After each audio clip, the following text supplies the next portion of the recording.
All right, guys, this is me again. This is Emmett, the Alpha Builder. Got my little skull cap on, guys. It's getting a little cold around here, guys. But guys, behind me is the house that we're gonna reside in until I get my other house finished up. But guys, I started out in this neighborhood right here. As a matter of fact, I bought this house. I don't know if we can zoom in on it. I probably I knew a car or something would be in the way.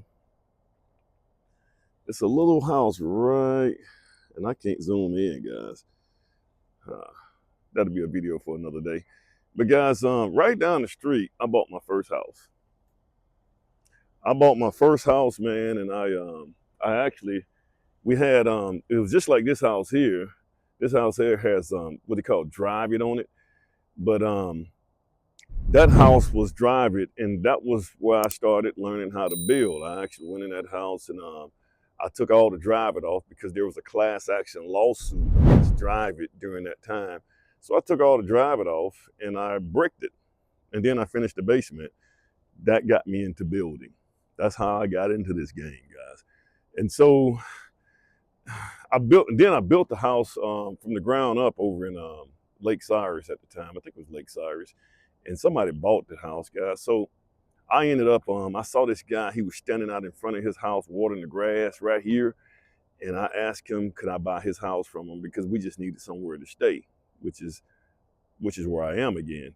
And so he sold a house to me, and we had this house for a good little while now. And, you know, when we was, when we actually moved to,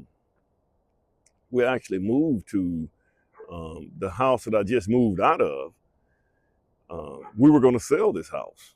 We was going to sell this bad boy, but we went on ahead and kept it in the family. We just said, well, you know, we just go ahead and hold on to it. And we end up renting it out to my son. Now we're going to come in here and we're going to remodel this whole house, and I'll keep you guys posted on this right here. We're going to redo the outside. We're going to brick it. We're going to put siding around it on the back side of it. And then we're going to remodel the whole inside. We're going to do the whole inside, guys. And guys, this is what you call, this is how generational wealth began. This is how you started, guys. You have assets that you have, and you keep those assets in the family. And, you know, I can pass this on. My daughter's getting ready to get married. Let me turn this right here on.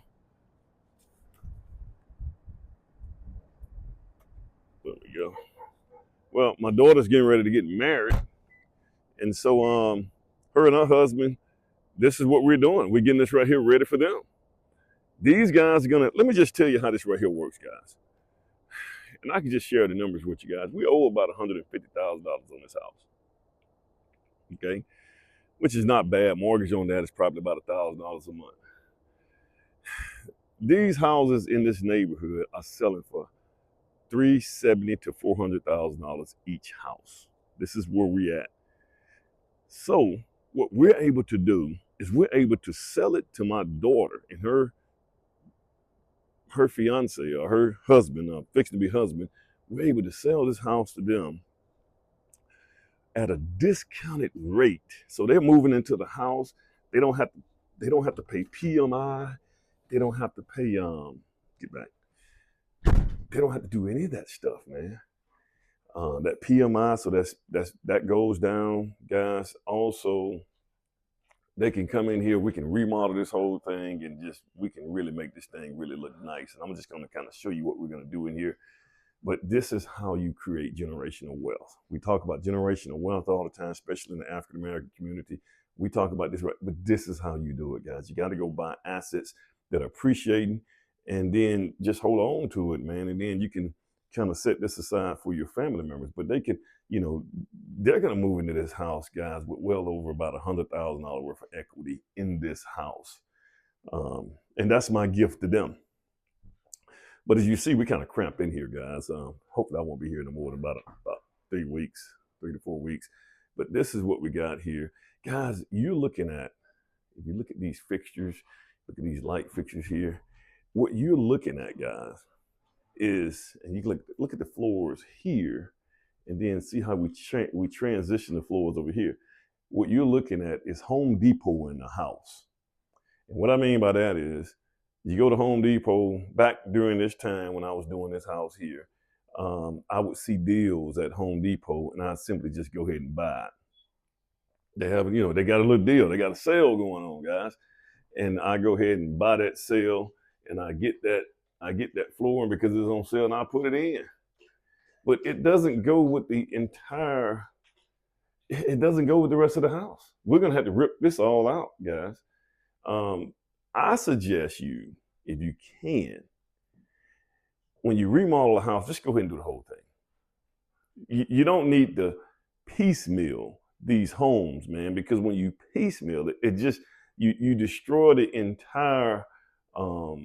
I would say the entire character of the home, and there's a certain theme that most houses are gonna have, and when you start piecemealing these houses, you take all that away.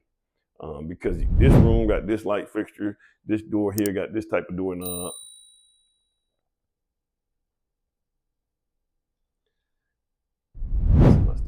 Yeah.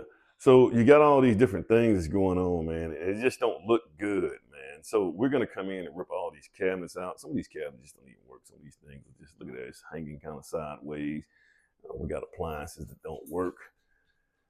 So I got to work on all that stuff. I got windows outside, man, that really needs to be redone. Back during this time, they did wood windows. What's wrong with him? Wood windows, they just don't hold up, guys. Vinyl, aluminum clad. I would choose vinyl more so than anything. We got refrigerator. I mean, we got handles on the refrigerator. The thing has came off. This is what happens when you let men rent your house out, man, and they just don't care, man. In most cases. So we come through here, man. You can kind of see. I don't know if you guys. Let me just see now. You can kind of see how this thing looks, man. We got rails here, man. That needs to be redone. Look at that. We got that missing. Geez, man. We got. Look at this right here, guys. Like all this right here needs to, like stuff like that. That's been there so long. And then the crown molding, guys. I really think we should just take all that crown molding off, simply because the crown molding, back during that time they used oil-based paint, and it has turned colors. It's turned brown. It originally was white, but this is what you got, man. And geez, man, this was the master right here, guys. So we're gonna redo all this right here. I mean, light fixtures is coming all off. It's just a mess. I'm gonna tear all these doors off and do some new style doors, but all this right here needs to be undone. Mirror to just, all this right here, all this tile got to come up, guys. We may leave the upstairs off a little bit, guys. Leave most of the upstairs off, but we're gonna come in here and we're gonna redo this whole house, and we're gonna make this thing look amazing when I get done with it. We're gonna make it look like the newer version of everything. I got a lot of squeaks on this floor. I can fix that right now. But this kitchen, I just don't like all these things and all. I don't like stuff on the countertops, to be honest with you guys. But we got to rip this whole kitchen out. We got 2 bedrooms upstairs and 1 bedroom, so this is a three bedroom, 2.5 bath. My youngest boy is sleeping right there for now. So this is what we got, guys. And like you said, guys, this is where it all kind of begins at with me. And I tell you, like this right here, guys, I got a TV. My TV don't work anymore, guys, so I'm stuck with just looking at the internet now. But guys, when we talk about generational wealth, I didn't realize what I was doing back then by holding on to this house. I didn't realize it. I thought that. I just said, well, we just didn't want to get rid of it. My wife don't like to throw things away. She don't like to throw things away, so she wanted to hold on to the house, and we held on to it. Like I said, we rented it out. It provided a place where my son could live for about 4 years. He was able to rent this out from us, and he had a place for 4 years, man. I mean, him and a roommate. And then now we can fix it up and pass it on to my daughter, and they're going into a house for a fraction of the cost in a really nice neighborhood, really nice school system. Um, they're not going to have to pay any PMI. We're going to be able to inject money into it so that they don't have to pay any closing. They don't have to. This is a win-win for everybody, guys. All right, guys. Like, share, subscribe, and when it comes down to generational wealth, this is the way.